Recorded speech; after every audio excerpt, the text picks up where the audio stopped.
आइए 23 दिसंबर के RRB group D exam के मैथ्स और रीजनिंग के सवालों पर एक नजर डालते हैं। तो चलिए शुरू करते हैं। हम तेजी से आगे बढ़ेंगे तो ध्यान से देखिएगा।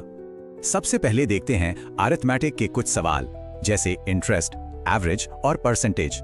ये सिंपल इंटरेस्ट का एक क्लासिक सवाल है जो एग्जाम्स में अक्सर आता है। जवाब है सीधा 1000 रुपए। यहाँ पर स्पीड बहुत जरूरी है। अब यह सवाल है मीन यानी एवरेज का, एक और बेसिक कॉन्सेप्ट। इसका जवाब है 59.5। बस टोटल को 9 से डिवाइड करना था। ये परसेंटेज वाला सवाल भी बहुत कॉमन है। तो फाइनल असर क्या हुआ? नहीं, 0 नहीं, आखिर में 1% का लॉस होता है।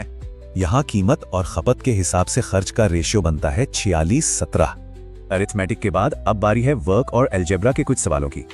काम वाले ज्यादातर सवालों के लिए ये MDH फॉर्मूला ही काम आता है।